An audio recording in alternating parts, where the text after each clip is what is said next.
Alors, c'est une proposition, une idée qui a quand même un air de déjà-vu et qui, inévitablement, suscite la polémique. Taxer les retraités les plus aisés pour financer la protection sociale et la sécurité sociale. Bonjour Xavier. Bonjour David. Xavier Timbaud, économiste et directeur principal de l'OFCE. Bon, c'est évidemment une piste qui est très contestée, qui a été lancée par la ministre du Travail Astrid Panosyan-Bouvet. Mais sur le principe, avant de rentrer dans le détail, mettre davantage à contribution ces retraités aisés pour financer notre protection sociale, est-ce que c'est vraiment une ineptie? Est-ce qu'ils sont déjà suffisamment imposés ou pas, factuellement? Factuellement... Il est gêné là, qu'est-ce qu'il ne va pas? Non, non, je réfléchissais à votre question quand même. Ah d'accord, oui. Il réfléchit déjà, c'est une info? Oui, c'est déjà une information. Bon, allez, sérieusement. Ça alors, les retraités, ils sont taxés. Ils sont taxés comme presque tout le monde. Il y a des petites nuances sur le taux de... Ils sont plus ou moins taxés au global? Ils sont globalement actifs. à peu près taxés comme l'ensemble de la population. Alors, évidemment, ils ne payent pas de cotisation retraite. Normal, ils y sont. Parce qu'ils les ont payés avant, surtout. Oui. Voilà. Donc, l'idée, c'est qu'ils n'ont pas payé d'impôt sur leur cotisation retraite, d'impôt sur le revenu, puisque c'est enlevé de la base fiscale. Ouais. Mais, évidemment, quand vous êtes à la retraite, vous touchez vos cotisations retraite, et à ce moment-là, vous payez l'impôt sur le revenu sur ce revenu de remplacement. Il y a un taux de CSG qui est presque le même que pour les actifs. Il y a un taux d'imposition qui, en gros, est le même que pour les actifs. Alors, on discutera sans doute de la taxe d'abattement forfaitaire pour frais professionnels. Dont ils bénéficient. Dont ils bénéficient. Et qui pourrait être sucré. Je ne sais pas qui a proposé ça d'ailleurs. Hein. Ça revient souvent aussi dans le débat. Ça revient souvent dans le débat. Voilà, après... mais il y a un sujet ou pas? En tout cas, ils sont taxés. Ils payent l'impôt sur le revenu, ouais. Ils payent la CSG, ils payent la TVA, donc globalement, ils payent la taxe foncière. Voilà, globalement, les retraités sont soumis au même régime fiscal. Il y a une petite nuance sur le fait qu'ils ont un revenu de remplacement, donc ils ne payent pas de cotisation retraite dessus, ouais. Mais ils contribuent à la sécurité sociale. C'est quelque chose qui s'est plutôt rééquilibré ces dernières années parce qu'on a déplacé le financement contributif uniquement sur les prestations contributives, donc l'assurance chômage et l'assurance retraite, mais donc du coup ils cotisent aux autres choses. Alors on pourrait poser la question de savoir est-ce qu'ils ne doivent pas cotiser à l'assurance chômage, qui est quand même aussi une dépense de redistribution, et pas simplement un revenu de remplacement. Bon, c'est des débats qu'on peut avoir. Est-ce qu'il faut ou pas taxer plus les retraités aisés? Encore une fois, parce que la ministre, elle aimerait, pour le coup, elle a en tête les 40% des retraités les plus riches, okay. Ce soit eux qui soient mis à contribution. Donc ceux, en gros, elle a dit, qui ont une pension de au-delà de 2000 à 2500 euros par mois, pour un gain de 500 à 800 millions d'euros. Oui ou non? On y va, on n'y va pas? Alors, il y a deux questions en fait dans ce que vous posez. C'est est-ce qu'il faut plus taxer ceux qui sont plus aisés, indépendamment de savoir s'ils sont retraités ou salariés ou rentiers ou non salariés? Voilà, parce qu'on pense qu'il y a un déficit à combler, qu'on doit faire un effort, et à ce moment-là, pourquoi distinguer les retraités des actifs? Et puis, il y a la question après, est-ce qu'on doit plus taxer les retraités que les actifs, en particulier que les salariés? Est-ce qu'on a des arguments pour le faire? Alors, bon, sur la première question, est-ce qu'il faut plutôt taxer les plus aisés que les moins aisés? C'est une question qui se pose. Les retraites, comme les salaires, sont des revenus du travail. On pourrait dire, en fait, on veut plus taxer les revenus du capital, par exemple, dans l'effort budgétaire. On veut plus taxer ceux qui ont des patrimoines importants. On veut plus taxer ceux qui ont fait des plus-values importantes sur leur patrimoine important. À chaque fois, on cible des catégories un peu différentes. Et donc, ce n'est pas forcément les retraités qui doivent être la première cible. Après, il y a les retraités qui ont, pardon, il faut le rappeler, une CSG qui est allégée par rapport aux actifs. Oui. Donc on pourrait aussi imaginer, pourquoi pas, certains l'imaginent. Une homogénéisation complète. Exactement. Des taux de CSG. Quel est l'écart d'ailleurs entre les taux de CSG? Il faudrait que je vérifie. Ah. Mais c'est de l'ordre de quelques points. Oui. Quelques points de CSG, quand on sait que la CSG, ça rapporte plus de 100 milliards d'euros. Hein. Oui, d'accord, mais c'est parce que la CSG, ça fait sur tout le monde. 10 points sur tout le monde. Donc là, il ne faut pas espérer des centaines de milliards d'euros si on homogénéisait retraités et actifs. Non, mais je sais, c'est pas ce que vous avez dit, mais c'est pour que ce soit parfaitement clair. Donc, on pourrait faire ça peut rapporter un peu. On pourrait augmenter l'impôt sur le revenu sur les retraités aisés. Alors, mais c'est quand même important de comprendre pourquoi on voudrait plus taxer les retraités que les salariés.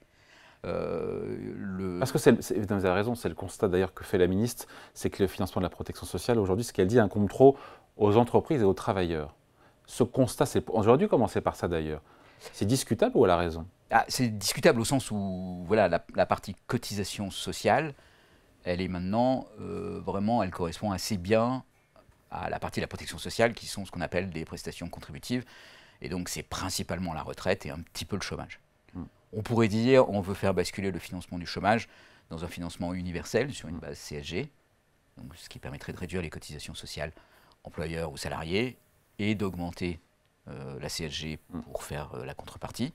Ça, c'est une possibilité.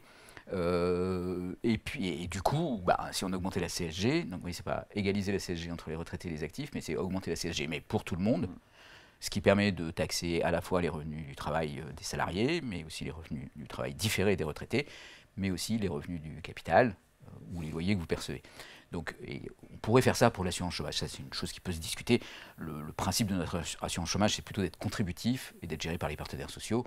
Mais on pourrait dire, en fait, voilà, la probabilité de chômage, elle n'est pas la même pour tout le monde, alors que la probabilité d'être à la retraite, elle est la même pour tout le monde. Donc, il y a une différence assez notable de ce point de vue-là. Mais on pourrait dire aussi... Donc à la question, cette protection sociale aujourd'hui, il faut qu'elle ne pèse plus seulement sur les entreprises et les travailleurs et qu'elle pèse peut-être, pourquoi pas, sur les retraités ou sur d'autres? Oui ou non? Et ensuite, on revient aux retraités. Sur la partie contributive, non. Et or, c'est aujourd'hui la partie principale de la protection sociale qui est payée par les salariés uniquement et les entreprises. Cotisation sociale salariée, cotisation sociale entreprise. Celle-là, elle est principalement contributive, elle sert à financer la retraite. Donc voilà, on peut vouloir faire financer la retraite par les retraités, mais vous voyez bien que c'est un peu absurde quand même. Enfin, la protection sociale, pas les retraités, la protection mais là justement, c'est que la partie cotisation sociale aujourd'hui, qu'elle soit salariée ou employeur, elle est destinée principalement dans la protection sociale à la retraite. À la retraite. Et donc dire le financement de la retraite doit être assuré par les retraités, bon, c'est une logique intéressante, ça permettrait de résoudre d'un coup d'un seul plein de problèmes, mais c'est un peu absurde, c'est-à-dire que voilà, le principe d'un salaire différé, c'est que c'est pas à la retraite que vous financez. Est-ce qu'on peut ou pas taxer plus uniquement certains retraités les plus aisés, ceux qui gagnent plus de 2000, 2500 déjà? Est-ce que c'est constitutionnellement possible et est-ce que c'est une bonne idée sur le fond? Alors, c'est constitutionnellement possible. Est-ce que c'est une bonne idée pour le fond? Pour que ce soit une bonne idée sur le fond, il faut qu'on soit convaincu qu'il y a eu un traitement inégal des retraités et des salariés pendant les dernières années.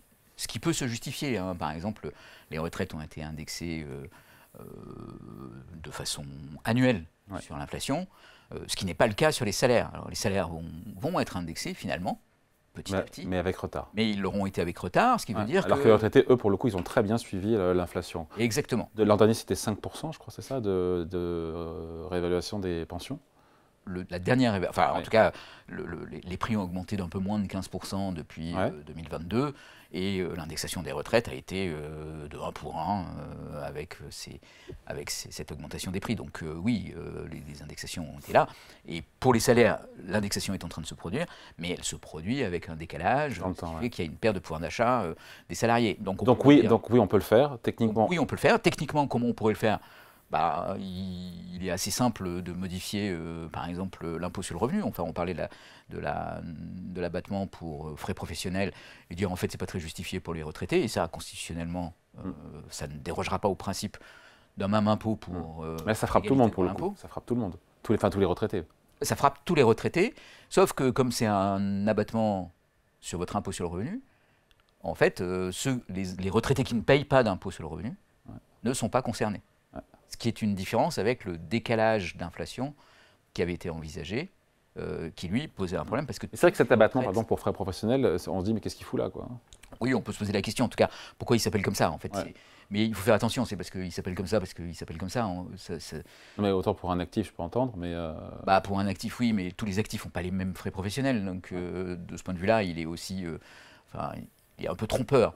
Donc il a été mis à la fois pour les salariés et pour les retraités, parce qu'en fait, à l'époque où il a été mis, c'était pour combler une différence entre les non-salariés, dont une partie des revenus provenaient éventuellement de transactions en cash et donc qui n'étaient pas enregistrés dans l'impôt, et les salariés qui, du coup, devaient être facialement plus taxés parce que tous leurs revenus... Voilà, et donc on avait inclus à la fois les salariés et leurs salaires différés, les retraités. est-ce qu'on les comparait aux non-salariés? Bon, on se dit quoi alors? On se dit qu'est-ce qu'il faut, oui ou non? Donc c'est possible de faire, mais est-ce qu'il faut, oui ou non, taxer les retraités aisés pour financer, redresser les comptes de la sécurité sociale, la protection sociale, la financer, comme la ministre du Travail qui parle donc de mettre à contribution 40% des retraités qui gagnent plus de 2 000 ou 2 500 € de pension. Moi, personnellement, ça ne me choque pas, surtout quand on évoque ce problème de décalage. Après, ce qu'il faut voir, c'est quand même que le décalage, c'est un effet temporaire, puisque les salariés vont finir par être indexés. La taxation, elle est permanente. Donc on justifie un changement permanent par un avantage temporaire, d'une part. Et puis d'autre part, pourquoi on s'arrête aux retraités aisés? Et pourquoi on ne pose pas la question sur les gens aisés, qui ont des revenus aisés, encore une fois, qui viennent du travail, du salaire différé avec la retraite. Il y a l'impôt sur le revenu qui est progressif, il y a la contribution exceptionnelle sur les revenus, il y a déjà des trucs qui sont faits, non? Oui, mais là on cible les retraités aisés. Donc je vous dis, mais pourquoi s'arrêter aux retraités aisés? Pourquoi ne pas regarder les salariés aisés ou les détenteurs de capital qui ont un patrimoine important? Pourquoi pas? Donc, en tout cas, ce qui est le petit risque qu'on a politiquement, c'est de désigner une catégorie, les retraités aisés, comme étant en fait des super privilégiés, alors quand on regarde la distribution des revenus des retraités aisés, enfin vous avez évoqué des seuils de revenus de 2 000 ou 2 500 € par mois, c'est pas des ultra riches, hein, on est très très loin de ça. C'est pas ceux qui détiennent des patrimoines importants, c'est pas ceux qui ont réalisé des plus-values importantes nécessairement. Et cela, il passe un peu à travers les grilles du filet. Donc, si on est vraiment dans une question de justice fiscale, regardez que les retraités il faut élargir la focale. Au-dessus de 2 000, 2 500 €, c'est quand même se priver de beaucoup d'autres questions de justice fiscale qui sont très importantes et qui ont des potentiels fiscaux aussi assez importants. Avant de se quitter politiquement, je sais que le sujet évidemment est inflammable et je ne suis pas sûr qu'il y ait une majorité à l'Assemblée nationale pour faire voter ça, ce que propose la ministre du Travail. Alors non, c'est pas sûr du tout, surtout qu'on sait que la participation aux élections des retraités est plutôt importante, que les retraités par exemple ont une tendance à voter plus au centre ou au centre droit, et donc que les partis de centre et de centre droit sont assez attentifs à ne pas choquer et si à la branche sur laquelle ils reposent. Et donc, je veux dire, sans vouloir parler de clientélisme électoral, c'est aussi de pas... Donc il n'y aura pas de majorité, donc voilà, on discute de cette proposition, mais je ne vois pas trop comment cette assemblée fracturée, ça peut passer. En tout cas, ça paraît difficilement imaginable que ça passe en tant que mesure unique de taxation. Vous voyez, si jamais on a un programme d'augmentation de la fiscalité qui vise à toucher les plus aisés, mais avec une définition plus large que ceux qui sont retraités parmi les plus aisés. Vous oubliez que la France est un des pays qui est déjà là, où on a déjà une taxation. Non, c'est faux de dire ça. C'est faux de dire ça d'ailleurs. C'est faux de dire que dans OSS 117, je connais cette théorie. C'est faux de dire que la France est un pays où on regarde. Alors c'est faux, on va le redire. Quand on regarde les prélèvements obligatoires, Alors, dans les prélèvements obligatoires, on met les cotisations retraite, et il se trouve que dans un certain nombre de pays, pour des raisons historiques souvent, les cotisations finançant la retraite ne sont pas considérées comme prélèvements obligatoires. Parce qu'à titre privé. Parce que souvent, elles sont mutualisées à l'intérieur de l'entreprise. Elles sont obligatoires au sens où le salarié ne peut pas y échapper et choisir d'échapper à ce système de retraite. Mais par contre, comme c'est un système mutualisé et qui n'est pas universel, il n'est pas considéré comme prélèvement obligatoire. Donc pour vous comparez les prélèvements obligatoires par pays, donc la pression fiscale, ce que fait tout le monde, on voit que la France est parmi les pays où ce taux est le plus élevé. C'est absurde. C'est absurde. C'est absurde.